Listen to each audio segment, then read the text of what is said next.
Welcome to the Njirati studio located at the CTICC in Cape Town for the African Utility Week 2014. And we have our last speaker of the day, of day one of the conference. Thank you so much for joining us. We have Phindile Baleni. She is the CEO of NERSA. And I'm sure you have plenty to tell us. But we were discussing before the interview started about the incredibly low access to electricity that exists in sub-Saharan Africa. And although we've got all these rich resources on the continent, somehow, the investment is just not coming in. Yeah. Why do you think that is? It's a matter of concern for us as regulators, because we have to regulate and increase prices at the time when the infrastructure is not performing optimally and there is no increase in the available power. Now, it's one of those issues that we're going to have to really resolve, because on the one hand, we've been advised, create regulatory stability, unbundle the industry, separate distribution from generation, create independent systems operators, and even where that has happened on the continent, we still haven't seen that generating more investment. Earlier on, I was quoting a case of Kenya, where an IPP was done 15 years ago, and that IPP has performed in accordance with the agreement, and yet Kenya still faces country risk factors that are the same as 15 years ago when they started with that project. So there seems to be something that's not adding up. The need is here, the money is available, but something is just not coming together, and it is something of a worry. We also know that there are challenges around tariffs not being cost reflective. Right. And that's one of those things, though, that African government have braved and have allowed regulators and utilities to increase costs to reflect the cost of service. And even where that has happened, we still haven't seen the kind of uptake for investment that we're looking for. Okay. So I suspect Africans are going to have to question conventional wisdom about what will it take to fund, and perhaps find people who are prepared to fund on a different basis than the current practice. It sounds like a very frustrating situation, because as you say, the finance is there, the projects are there. Yeah. Are the projects not being followed through? Maybe mismanagement of the projects, or I wouldn't risk say mismanagement. management maybe is not being looked at? I wouldn't even say mismanagement, because the projects that don't get to start. Right. So, okay. so it means that people assess it and they say, even though you are bankable, I'm not banking you. So there's one element that there's a challenge with the bankability of projects in Africa. Right. But we've gotten assistance from the USAIDs of this world, from the GIZs of this world, to get us to package projects that are bankable. Okay. With that done, yes, we're still not seeing the money flowing through.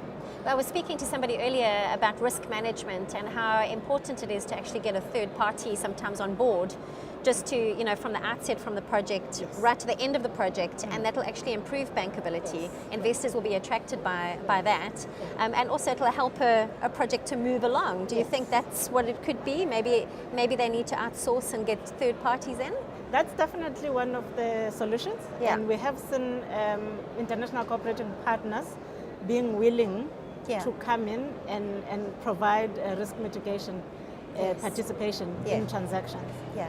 However, the level of electrification has still not moved in a manner that says there is a leverage from activities like those. My own sense, and this is a very personal view, is that the profiling of risks by current financiers is not fair.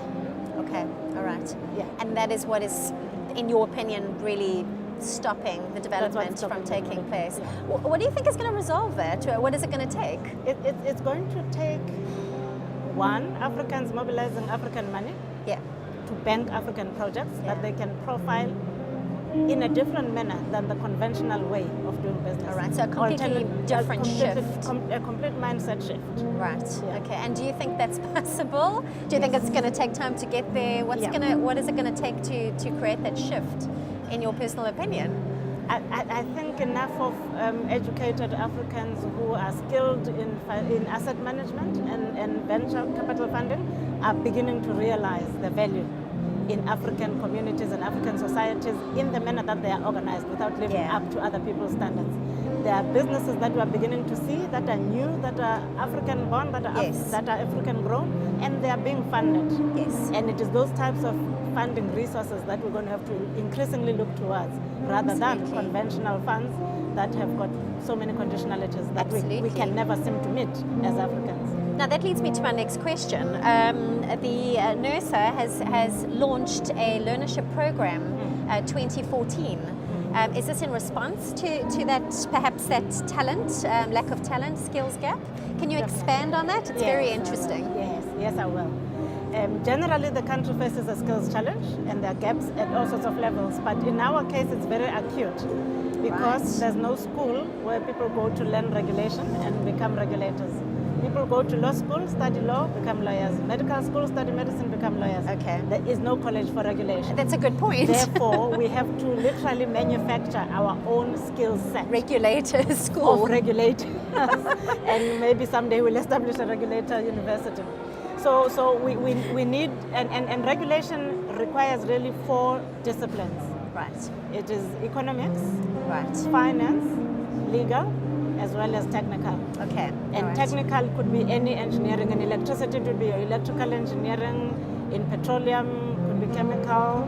And now there's a new qualification that's being developed for petroleum engineering. We're very excited about that. Yes. Or geology. Somebody who studied geology in terms of You need a gas. holistic view. Yeah, Yes. absolutely, Yeah, and that is going to really incorporate that. Hopefully, it'll get that mind shift, that shift that you're looking for. Yeah. That holistic point of view will help with that. So, who are you? I mean, who are you approaching? Are you approaching universities, high school graduates? Who are you roping in to come onto this program? At the moment, we really focusing on university students, so both universities and universities of technology. Right. And we are doing it through advertising. And we get incredibly large responses. Oh, that's good to know. Which it's good to know on the one hand, but on the other hand, it signals the problem in the economy, where you're going to advertise for 20 positions and you get 4,000 applications. So many So applications. you can clearly see. However, we are finding through this program that there are people with basic qualifications like BCom, law, engineers who are sitting at home doing nothing. And by taking them through the Learnership Programme and a training course that we have designed for regulators together with the energy sector, Okay. we are able to get people up to speed and up to a point where they can take jobs within NERSA or even in the regulated industry. Right. Actually. Okay. Yeah. Okay. Yeah. So I mean, there was obviously a skills gap in the first place. I mean, it's just amazing to me that this is the first time that this has been launched. Is it the first time that it's been launched, the Learnership Programme? This was the second launch. 2014 was the second round. But even still, you'd think that it would be much earlier. I mean, where were they getting their graduates from? You know, was it just from also university and just... It was just the usual shotgun recruitment approach, where you tended to have a high turnover rate, because once people see a better paying job, you know, they would quickly move. All right. Because they didn't come to a regulator knowing what a regulator does. So of course there are issues of marketing and positioning of regulators as employers. Right. When we had a conference earlier this year, we got feedback from students at universities to say, for starters, the public sector doesn't have a good reputation as hirers. It's And a then whole secondly, rebuilding of the image, of isn't the it? image. Then you don't go out, you don't reach out sufficiently to young people to interest them. And this person was an intern that we had taken, who had a master's in economics. And she enjoyed the time she spent at NERSA and said, I didn't know such an organization existed. So yes, there are issues of image and positioning out there in marketing. Because I think the utility worldwide has been seen as this traditionalist, very closed, sort of old model, and graduates are not attracted to that. So the young graduates, they're wanting to rather go to Microsoft or Apple, and apparently that's the problem that they're having overseas as well, where they actually very short, for instance, not from a regulator point of view, but they're very short of data scientists. You know, for data analytics from all the big data that they're getting from smart grid. So there definitely seems to be a movement towards making the energy industry a bit cooler, if you will. We definitely have to do that. We definitely have to do that. Electricity is not as, it doesn't suffer as badly as oil and gas. Okay, all right. where oil and gas has traditionally been known as dirty business. Yes. And irresponsible. They've left communities stranded, and young people are definitely reluctant to go there. But in the country, in South Africa, 80-90% of engineers in this country, electrical engineers, went through ESCOM. Okay, all right. So they had their time through ESCOM. They had their time through ESCOM, and it's still an attractive employer from what I hear from young people. Yeah. But there's always going to be greener pastures once. Yeah. But there's another program I'd like to talk to that we are involved in, and this is something called Techno Girls. Techno Girls is a program. Techno Girls. Techno Girls. Lovely. So it's a program that's meant to encourage and mentor young girls from disadvantaged communities. Fantastic. And these children are taken when they are in grade 9, and they come and spend their winter and summer holidays, a week in each holiday. Wonderful. With an organization that has agreed to participate all the way until they get to matric. And it's a program that's accredited by the UN, as well as the Department of Women, Youth and People with Disabilities in South Africa. Wow, okay. The success rate of this program is very high. They started in Limpopo a few years ago, and the first matriculants were in 2012. Yes. And all of those children got university entrances and bursaries.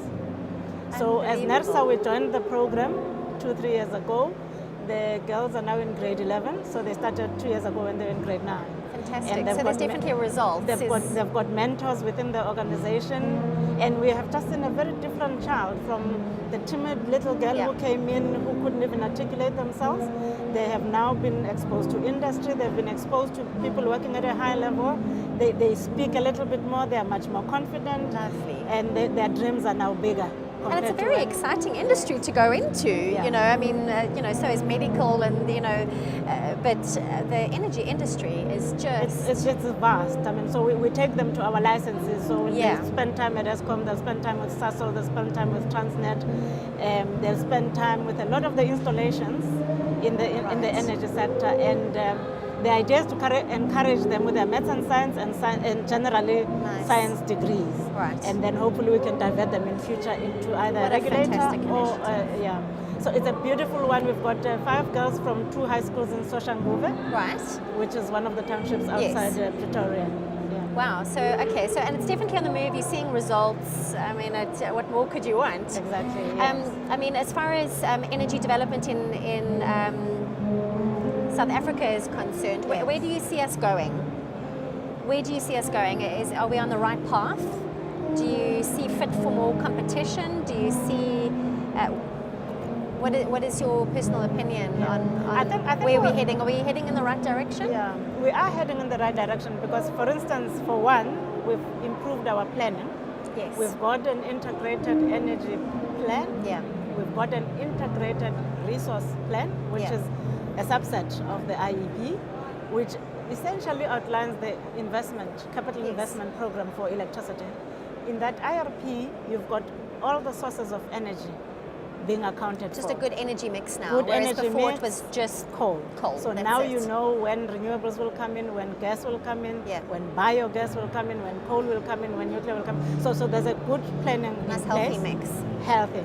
We institutionally, we haven't moved much. Okay. So you still have a vertically integrated monopoly that dominates generation and transmission, as well as has half of the distribution business. So in terms of the white paper, the plan was to introduce competition and introduce independent power producers that would then compete with the current incumbent.